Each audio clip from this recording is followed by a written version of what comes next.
48 heures après le dramatique incendie, l'émotion reste encore très vive à Bressuire. 4 personnes ont péri dans cet immeuble, mais le bilan reste provisoire. Une véritable catastrophe pour la communauté comorienne. L'ambassadeur s'est rendu sur place ce samedi. Après, vous aurez l'occasion peut-être de parler à la population et nous, on est à disposition. Très volontiers.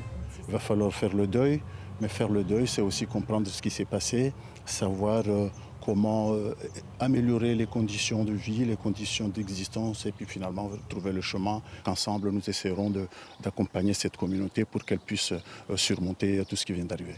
Selon nos informations, les recherches n'ont pas permis pour l'instant de déterminer les circonstances du drame. Selon l'avocat des familles des victimes, l'enquête sera longue et très complexe. Il y a beaucoup d'interrogations, beaucoup de questions puisque c'est un immeuble qui, selon certaines informations, était squatté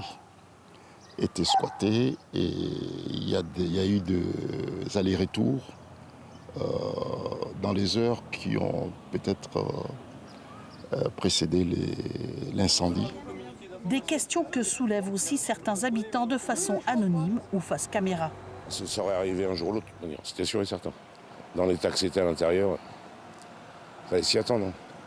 Mais il y a eu des signalements, mais ça n'a pas été pris en compte et puis voilà ce qui arrive maintenant. Vous êtes en colère ? Bah quand même. Après, je connaissais le propriétaire, je savais très bien qu'il faisait rien, hein, donc...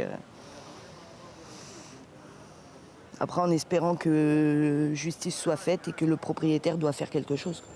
Après ce drame, la cellule psychologique est toujours activée. Plusieurs centaines de Comoriens vivent dans l'agglomération bressuiraise.